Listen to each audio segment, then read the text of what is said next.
We're in the British Museum in London, in a room that is filled with ancient Egyptian mummies. And as a result, it's also filled with modern children.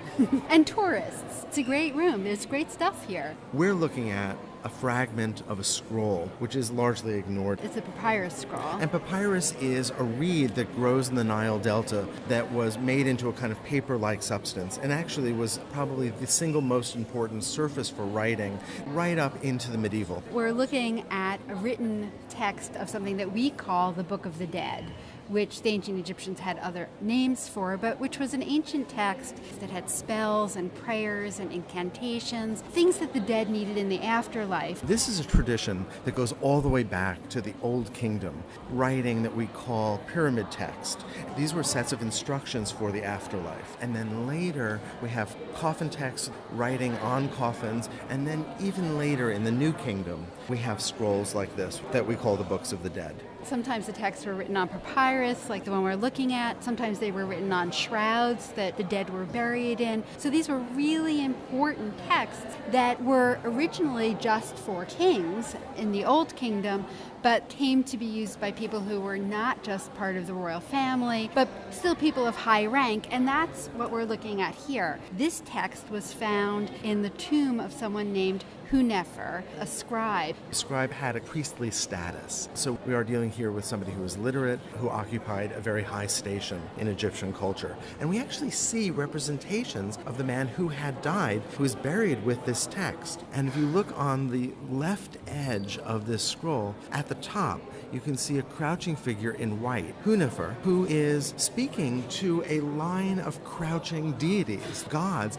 professing the good life that he lived, that he has earned a place in the afterlife. Well, what we have below is a scene of judgment, whether Hunefer has lived a good life and deserves to live into the afterlife. And we see Hunefer, again, this time standing on the far left. And we can recognize him because he's wearing the same white robe. And he's being led by the hand by a god with a jackal head, Anubis, a god that's associated with the dead, with mummification, with cemeteries. And he's carrying in his left hand an ankh, A symbol of eternal life, and that's exactly what Hunefer is after. If we continue to move toward the right, we see that jackal-headed god again, Anubis, this time crouching and adjusting a scale, making sure that it is exactly balanced. On the left side, we see the heart of the dead. So the heart is on one side of the scale, on the other side is a feather. The feather belongs to Ma'at, who we also see at the very top of the scale, and we can see a feather coming out of her head. Now, Ma'at is a deity associated with divine order, with living an ethical, ordered life. And in this case,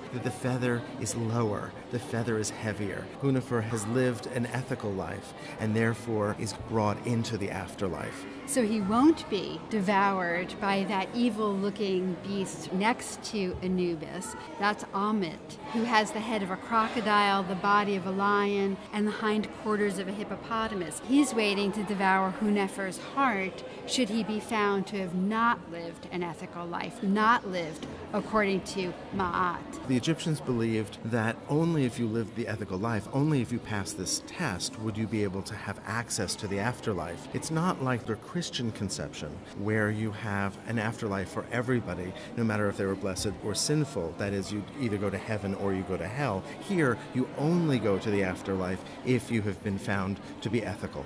The next figure that we see is another deity, this time with the head of an ibis, of a bird. This is Thoth, who is recording the proceedings of what happens to Hunefer, and in this case, recording that he has succeeded and will move on to the afterlife. I love the representation of Thoth. He is so upright, and his arm is stretched out, rendered in such a way that we trust him. He's going to get this right. Next, we see Hunefer yet again, this time being introduced to one of the supreme gods in the Egyptian pantheon, Osiris. And he's being introduced to Osiris by Osiris's son, Horus. Horus is easy to remember because Horus is associated with a falcon, and here has a falcon's head. Horus is the son of Osiris and holds in his left hand an ankh, which we saw earlier, and again, that's a symbol of eternal life. He is introducing him So Osiris, as you said, who is in this fabulous enclosure, speaks to the importance of this deity. He's enthroned, he carries symbols of Egypt, and he sits behind a lotus blossom, a symbol of eternal life.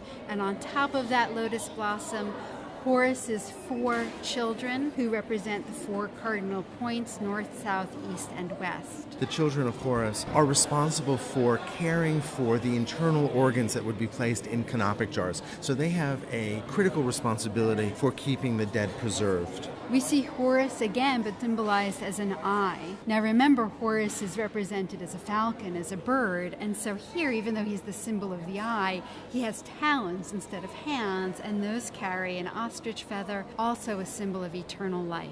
The representation of the Eye of Horus has to do with another ancient Egyptian myth, the battle between Horus and Seth. But that's another story. Now behind Osiris we see 2 smaller standing female figures, one of whom is Isis, Osiris's wife. The other is her sister Nephthys, who is a guardian of the afterlife and sister of Anubis, the figure who we saw in the very beginning leading Hunefer into judgment. Notice the white platform that those figures are standing on. That represents natron, the natural salts that are deposited in the Nile and that were used by the ancient Egyptians to dry out all of the mummies that are in this room so that they could be preserved. Actually, the word preservation is really key to thinking about Egyptian culture generally, because this is a culture whose forms, whose representations in art remain remarkably the same for thousands of years, even though there are periods of instability, or even just before this, we had the Amarna period where we saw a very different way of representing the human figure.